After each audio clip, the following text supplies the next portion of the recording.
नमस्कार, मैं दीपक शर्मा और मेरे इस यूट्यूब मंच पर आपका स्वागत है।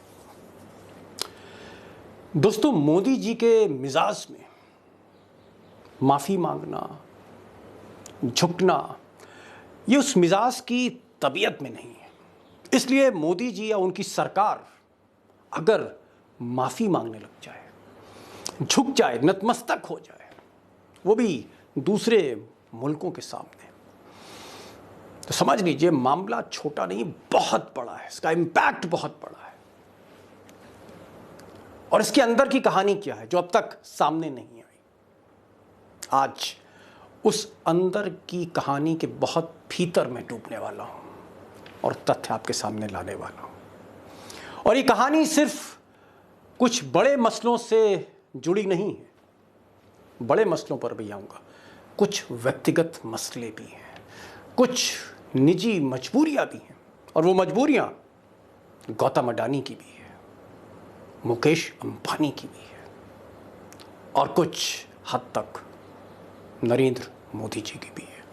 मैं इस पर भी आऊंगा, लेकिन पहले जहां वाकई जिस तरह से नूपुर शर्मा और नवीन कुमार जिंदल ने जिस तरह के बयानात दिए पैगंबर मोहम्मद साहब पे, और उसके बाद जो हलचल हुई ओमान में, यूएई में, बहरीन में, कतर में, कुवैत में, सऊदी अरब में, ईरान में और भी कई मुल्कों में, उसका इतना बड़ा इम्पैक्ट होने जा रहा था जिसकी कल्पना खुद सरकार ने नहीं की थी। आज मैं इन्हीं सब पहलुओं पर आऊंगा, और जिस पर आप इंटरेस्टेड हैं कि आखिर अडानी के और मुकेश अंबानी के और व्यक्तिगत तौर पर मोदी जी, उनका क्या मसला था, उस पर भी मैं आऊंगा। लेकिन खबर शुरू करूंगा मैं बड़े मुद्दों से। और ये घटनाक्रम शुरू क्यों हुआ, कैसे हुआ? क्योंकि जो झगड़ा था वो तो शुक्रवार से शुरू हुआ था, और शुक्रवार, शनिवार और इतवार की सुबह तक सरकार चुप रही। उसने नूपुर और नवीन पर कोई टिप्पणी नहीं, कोई एक्शन नहीं। फिर इतवार की दोपहर में ऐसा क्या हो गया, मैं उस पर भी आऊंगा। इस वीडियो को आखिर तक देखिए, क्योंकि पिक्चर मैं पूरी क्लियर करने जा रहा हूं। और मैं आपको यह भी बताने जा रहा हूं कि पिछले 8 सालों में मोदी जी के सामने अब तक का अंतर्राष्ट्रीय स्तर पर यह सबसे बड़ा मसला है, सबसे बड़ा अपमान भी है। अब दोस्तों, इस मसले पर मैं अडानी, अंबानी और मोदी जी, उस पर आऊँगा, लेकिन मैं चाहता हूँ कि थोड़ा सा रीकैप कर दूँ कि असली जो कहानी है वो कहाँ से शुरू होती है। शुरू होती है ये शनिवार से, जब हमारे उपराष्ट्रपति वेंकैया नायडू जी दोहा यानी कतर पहुँचते, वहाँ लैंड करते हैं। और उस वक्त तक विदेश मंत्री आते हैं, सब उनका स्वागत करते हैं। दीपक मित्तल जो वहाँ के एम्बेसडर हैं वो भी आते हैं।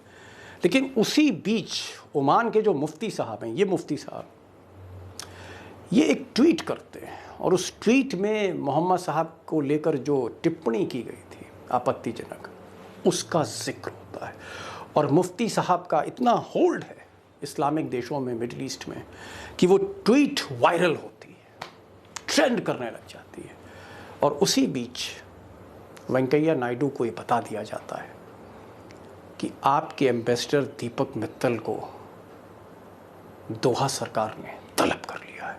ऐसा कभी हुआ नहीं कि इधर उपराष्ट्रपति देश में है, कतर में है, और कतर के राजदूत भारत के, उसको तलब किया जा रहा है। और इसका असर यह हुआ कि वेंकैया नायडू को अपनी प्रेस कॉन्फ्रेंस कैंसिल करनी पड़ गई। अब इसे शनिवार की रात कहें या इतवार की रात 1 बजे कहें, एक्चुअली जब कतर में इस तरह का डेवलपमेंट हुआ तो पीएमओ की घंटी बज गई।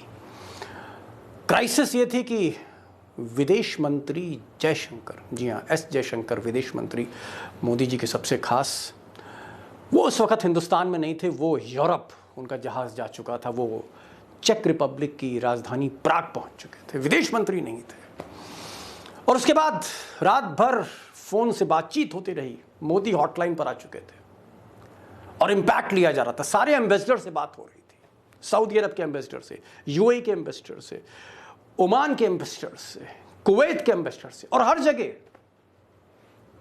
मोदी जी का बहिष्कार हो रहा था। हर जगह हिंदुस्तान के खिलाफ एक डिप्लोमेटिक वॉर जैसी शुरू हो चुकी थी, मोहम्मद साहब को लेकर, उन पर टिप्पणी को लेकर। अब उस कयामत की रात में, उस परेशानी वाली रात में, उस बेचैनी की रात में गौतम अडानी किसको फ़ोन कर रहे थे दिल्ली, या मुकेश अंबानी के सेक्रेटेरिएट में क्या हो रहा था, उस पर मैं बाद में आऊँगा। लेकिन पहले जान लेते हैं कि प्राइम मिनिस्टर ऑफिस ने क्या असेसमेंट किया, और आप कुछ ग्राफिक्स देखिए जिससे आप चीज़ों को और समझ सकते हैं।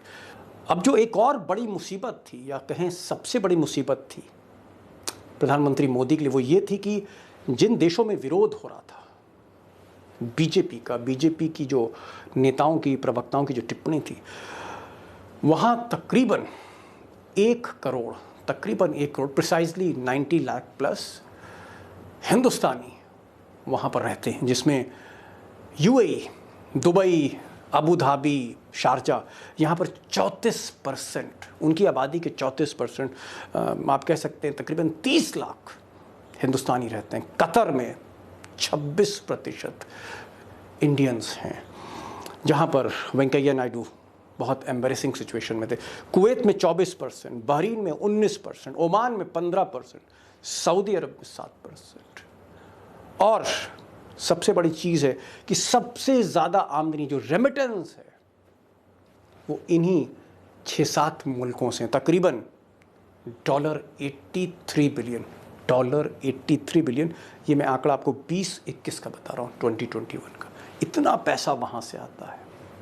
और क्योंकि इस तरह की इनपुट्स आ रही थी कि अगर भारत ने तुरंत कार्रवाई नहीं की तो हो सकता है कि व्यापार को लेकर, बिजनेस को लेकर, एक्सपोर्ट्स को लेकर और एनआरआईज को लेकर मिडिल ईस्ट कंट्रीज़ आपस में बातचीत करके कुछ रिव्यू कर सकती हैं सिचुएशन को। ये संकेत अच्छे नहीं आ रहे थे। सबसे बड़ी बात ये कि तकरीबन 3.5 करोड़, या यूं कहूं कि 3.2 करोड़, 32 मिलियन, 3.2 करोड़ इंडियंस भारत के बाहर रहते हैं, और इसमें ऑलमोस्ट आप कह सकते हैं आधे, 1.5 करोड़ के आसपास भारतीय जो काम करते हैं वो इन मिडिल ईस्ट कंट्रीज़ में। आप ये कह सकते हैं कि हमारे देश की सारी इकॉनमी यहीं से चलती। और एक इस तरह की खबर भी दिल्ली दरबार में पहुंचाई गई कि सऊदी अरब और कुछ कंट्रीज़ ये सोच रहे हैं कि अब आगे से हम उन लेबर्स को ही बुलाएंगे, उन वर्कर्स को ही बुलाएंगे जो मुस्लिम कंट्री से होंगे, हिंदुस्तान के हम लेबर्स नहीं बुलाएंगे। इस स्टेप के बारे में भी सोचा जा रहा था। अब बीजेपी का जो शनिवार तक स्टैंड था नूपुर और नवीन के बयान को लेकर, उससे भी कहीं ना कहीं एक आप कह सकते हैं बहुत बेहद गहरी नाराज़गी थी इस्लामिक कंट्रीज़ को। और उनका जो एपेक्स बॉडी है, organisation of Islamic cooperation, OIC जो कंट्रीज़ है, जिसमें ज़्यादातर ऑयल प्रोड्यूसिंग है, ये भी सिचुएशन को इनफॉर्मल तरीके से रिव्यू करने लगी, एक्शन लेना चाहती थी। और ये बात भी प्राइम मिनिस्टर ऑफिस तक देर रात, आप यूँ कह सकते हैं रविवार की सुबह तक पहुंच चुकी थी। तो एक घंटी जो है परेशानी की, वो बज रही थी PMO में। उसका एक बड़ा कारण मैं आपको और बता दूं कि जो हिंदुस्तान है उसको तकरीबन 50 लाख बैरल ऑयल हमको तेल चाहिए पर डे। ये हमारा कंजम्पशन है देश को चलाने के लिए। और इसमें 50 लाख बैरल में 60% जो तेल है, 60% तेल इन्हीं OIC कंट्रीज से आता है। तो भारत यहाँ भी हिल गया कि अब क्या होगा। लेकिन अब मैं उस बात पर आता हूँ जिसका आप इंतज़ार कर रहे हैं, अडानी, अंबानी और मोदी जी। अब इतवार की उस रात में जो डेवलपमेंट्स हो रहे थे, जो हमारे सूत्र बताते हैं, उनका ये कहना है कि शांतिग्राम जो मुख्यालय है अडानी का, वहाँ भी बेचैनी थी, पल पल की सिचुएशन देखी जा रही थी, और वो लोग भी दिल्ली दरबार के टच में थे। और कुछ ऐसी ही सिचुएशन मुकेश अंबानी के मुख्यालय में थी। जी हाँ, इस मुख्यालय में भी ऐसी ही बेचैनी थी। अब उसका मैं आपको कारण बता देता हूँ। सबसे बड़ा कारण यह है कि बहुत कम लोग जानते हैं कि अडानी साहब का जितना भी एक कह सकते हैं कि जो बिज़नेस है ओवरसीज़, वो दुबई से कंट्रोल होता है। और वहीं पर ये साहब जी विनोद शांतिलाल शाह अडानी, विनोद शांतिलाल शाह अडानी, ये अडानी जी के भाई हैं, छोटे भाई हैं। ये वहाँ पर पूरा बिज़नेस कंट्रोल कर सकते हैं, और ये जो बिज़नेस कंट्रोल करते हैं वो अडानी ग्लोबल के मार्फत करते हैं। और एक और कंपनी है अडानी ग्लोबल इन्वेस्टमेंट। दो कंपनियां हैं जो सारे ओवरसीज़ ट्रांजैक्शन देख सकते हैं। मैं कभी इस पर वीडियो बनाऊंगा कि दुबई से आखिर और वो क्या क्या करते हैं, लेकिन ये दो उनके एड्रेसेस हैं जहां पर अडानी पूरी तरह से फोकस है। यानी ज़रा सा भी गड़बड़, ज़रा सी भी नाराज़गी शेख के स्तर पर हुई भारत और यूएई में या गल्फ़ में, तो इस एम्पायर को बहुत बड़ी दिक्कत हो जाएगी। अब आपको लगता होगा कि अडानी साहब का जो विचारधारा है वो संघ की विचारधारा है। हो सकता है आपको लगती हो, परसेप्शन हो, बीजेपी की विचारधारा है, मोदी और शाह वाली विचारधारा अडानी जी की, लेकिन उनका जो बेस है ओवरसीज़ वो मुस्लिम खाड़ी देशों में। जैसे एग्जाम्पल के तौर पर ये आप कंपनी देखिए, अबू धाबी की है IHC, और IHC ने तकरीबन पिछले दिनों 15,400 करोड़ 15,400 करोड़ रुपीस इस अबू धाबी की कंपनी ने अडानी ग्रीन, अडानी ट्रांसमिशन और अडानी एंटरप्राइज, अडानी की 3 कंपनियों में निवेश किया। अब ये निवेश किस प्रकार का था, इसके पीछे कौन है, इस पर फिर कभी बात होगी, अभी सिर्फ आप इतना ही समझिए।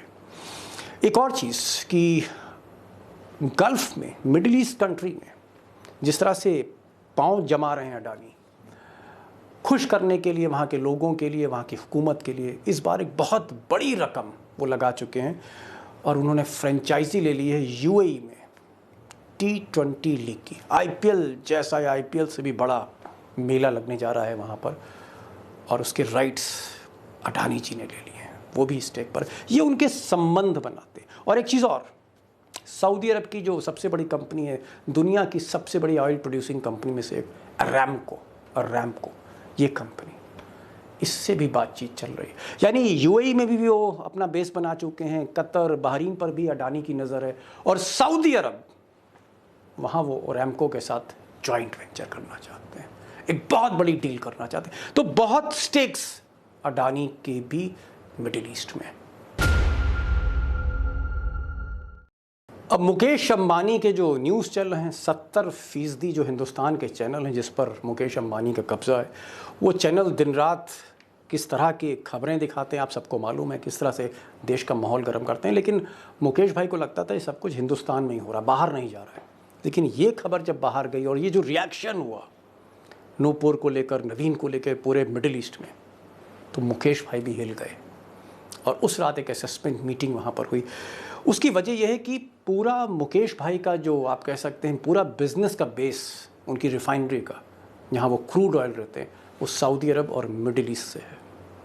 आप समझ सकते हैं कि उनकी स्टेक्स कितने ज़्यादा हैं। और यही नहीं, आप ज़्यादातर उनके जो जॉइंट वेंचर्स हैं, हालांकि अराम्को से वो बात कर रहे थे, वो डील टूट गई, लेकिन कई और कंट्रीज़ हैं मिडिल ईस्ट की, इस्लामिक कंट्रीज़ हैं, जहाँ से लगातार वो इन्वेस्टमेंट ले रहे हैं या दे रहे हैं। जैसे मिसाल के तौर पर आप देख सकते हैं ये कंपनी सऊदी वेल्थ फंड, एक बड़ा फंड है मिडिल ईस्ट का, सऊदी वेल्थ फंड, $1.5 बिलियन की बातचीत चल रही है जियो के इन्वेस्टमेंट के लिए, और भी कई बड़े इन्वेस्टमेंट हैं। तो आप ये कह सकते हैं कि मुकेश अंबानी का जो बिजनेस मॉडल है, उस बिजनेस मॉडल का जो आधार है क्रूड ऑयल, रिफाइनरी, उसका बेस मिडिल ईस्ट में है। और उनकी जो घबराहट है इस पूरे डेवलपमेंट से, वो लाजमी है। अब मोदी जी हिंदुस्तान में क्या करते हैं? हिंदुस्तान में आप कह सकते हैं वो गॉडसे वाली राजनीति होती है जो नूपुर और नवीन कर रहे थे।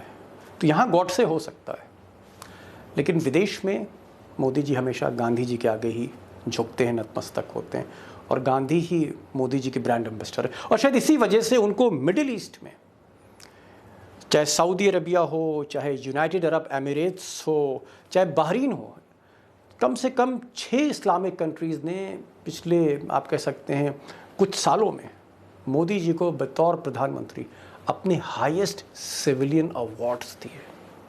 जो उनके देश के, उनके मुल्क के सबसे बड़े जो सम्मान थे, वो मोदी जी को दिए।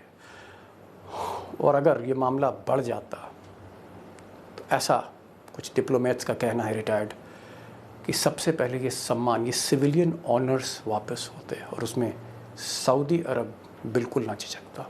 अब ये विश्व गुरु बनने की दौड़ में, या यूं कहें कि पुतिन और शी जिनपिंग से बड़ा बनने की जो एक ख्वाब है मोदी जी का, वो ख्वाब ना सिर्फ ढेर होता, अपमान का घूंट पीने लगता। तो कहीं ना कहीं ये भी एक डर था बड़े मुद्दों के अलावा, जहाँ पर व्यक्तिगत आपकी निजी साख वो भी जुड़ी हुई थी, कि ऐसा ना हो जाए कि अभी तक तो सम्मान मिल रहा था और ये जो मोहम्मद साहब पर बात हो रही है और हम एक्शन नहीं ले रहे हैं, सारा का सारा ठीकरा बीजेपी पे।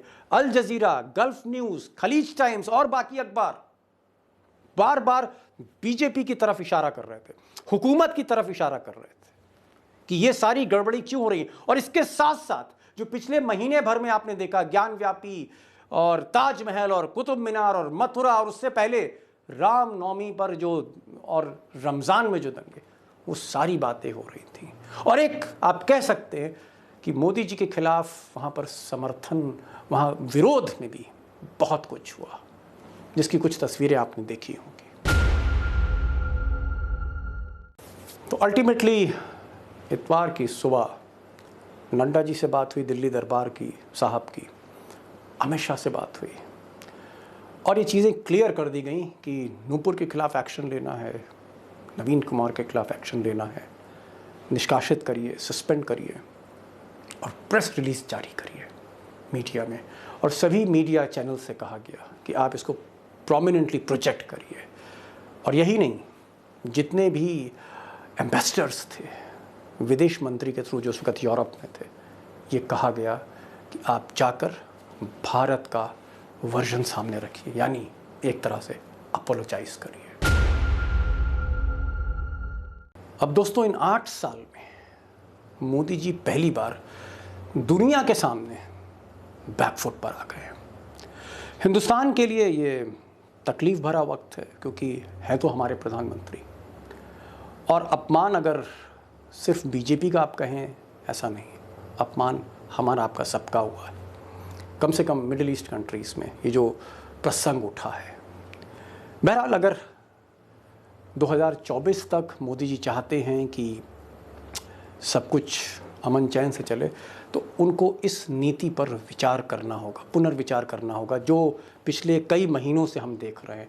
ये जो सांप्रदायिक ध्रुवीकरण तेज़ी से बढ़ाया जा रहा है, उसको हमें देखना होगा। और ख़ासकर योगी जी से लेकर शिवराज सिंह चौहान तक एक मैसेज देना होगा कि बुलडोज़र को आप सिर्फ गैराज में रखिए, खड़ा करिए।